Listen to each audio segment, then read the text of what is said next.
First, we've got to beware of the invitations that we entertain. Second, we must beware of the pride of the powerful. And then third, we need to beware of false thrills. What was that show that used to come on, Happy Days? Y'all remember Richie Cunningham and his favorite song, I found my thrill on Blueberry Hill. Everybody is looking for a thrill. You got to understand that outward success is not equal to inner worth.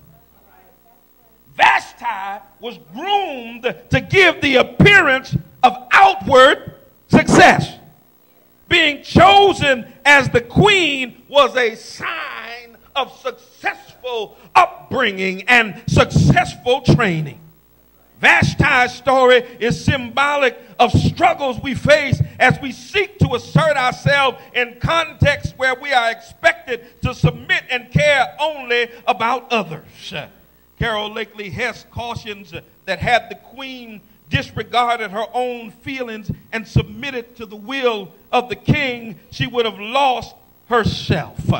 She notes that no one would have noticed. She would have simply colluded with a quiet conspiracy.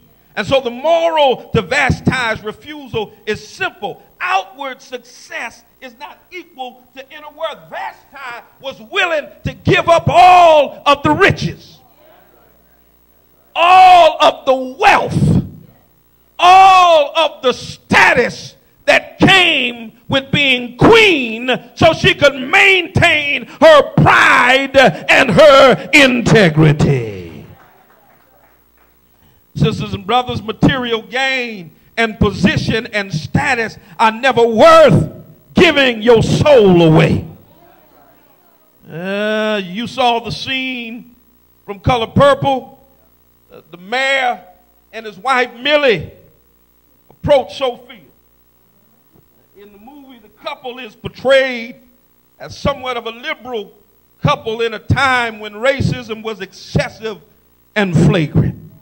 Miss Millie, the mayor's wife, asked Sophia, if you want to come and be my maid. Sophia's response is classic. She said, hell no. When Miss Millie asked her, what did you say? She said, again, just in case you didn't hear me right the first time. She said, I said, hell no. Astonished by her response, the mayor asked, what did you say, gal? Sophia responds again, hell no. Verbal argument ensues and then a physical altercation. The crowd violently subdues Sophia in front of her children and takes her off to jail where she spends many years. When she's released, she's sent to work for Miss Millie after all. After she completes her time with Miss Millie, she's dining with her family, and there at the dinner table, she reclaims her muted voice. She finds that inner voice down on the inside that the enemy tried to silence. She recounts the reason for her original response of hell no.